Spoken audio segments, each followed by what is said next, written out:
दोस्तों, हम आपको एक नई कहानी को लेकर आए हैं। अपनी विद्वानता पर कभी घमंड ना करें। आप कितने भी विद्वान क्यों ना हो, परमात्मा के आगे सब फीके हैं, कोई कुछ नहीं है। आप कितने भी विद्वान हो जाएं, लेकिन उनकी लीला, उनकी माया के आगे आप तिनका भर भी नहीं है। आप जानते हैं ऐसी एक कहानी को ध्यान से सुने, अंत तक सुने, क्योंकि कहते हैं आधा अधूरा ज्ञान किसी काम का नहीं होता और हमें अटकन में भी डाल देता है।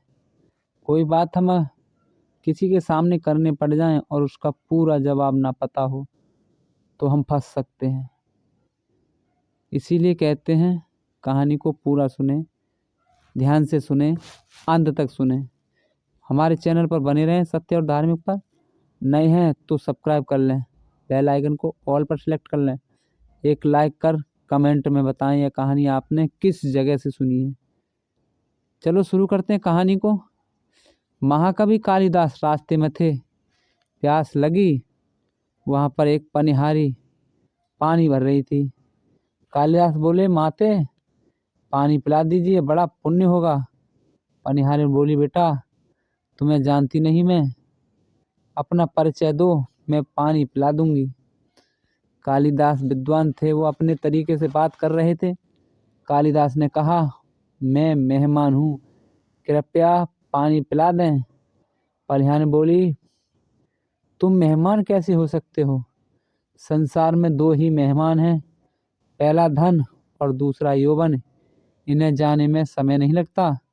सत्य बताओ, तुम कौन हो? तर्क से पराजित कालिदास चुप रह गए। कालिदास बोले, मैं सहनशील हूँ, अब आप पानी पिला दें। पनिहारी ने कहा, नहीं, सहनशील तो दो ही हैं।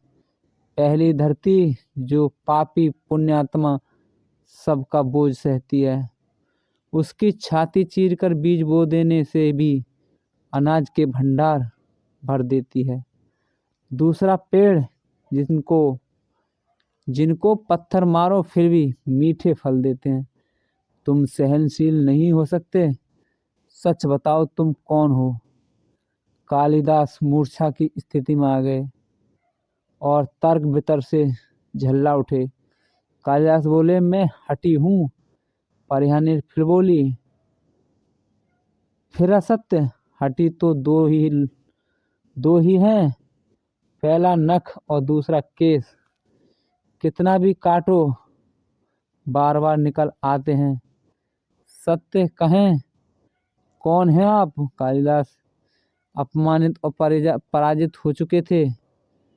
कालिदास ने कहा, फिर मैं मूर्ख ही हूँ। पनिहारी ने कहा, नहीं, तुम मूर्ख कैसे हो सकते हो? मूर्ख दो ही हैं, पहला राजा जो बिना योग्यता के भी सब पर शासन करता है, दूसरा पंडित दरबारी जो राजा को प्रसन्न करने के लिए गलत बात पर भी तर्क करके सब उसको सही सिद्ध करने की चेष्टा करता है। कुछ बोल ना सकने की स्थिति में कालिदास वृद्धा पनिहारी के पैर पर गिर पड़े और पानी का याचना में गिड़गिड़ाने लगे। वृद्धा ने कहा, उठो वत्स। आय सुनकर कालिदास ने ऊपर देखा तो साक्षात माता सरस्वती वहां खड़ी थी। कालिदास पुनः नतमस्तक हो गए।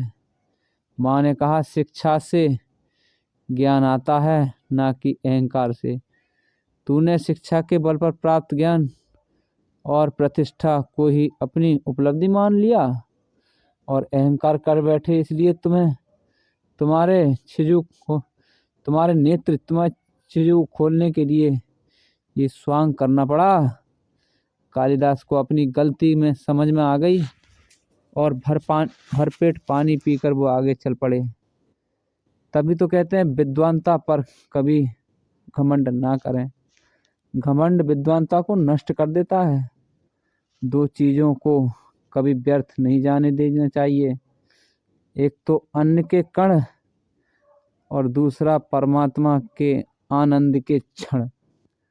तो दोस्तों ये सत्य है, हमें अन्न के कण और आनंद के क्षण कहीं बेकार न जाएं। तो दोस्तों यह थी कहानी, आपको कैसी लगी हमें कमेंट कर बताएं।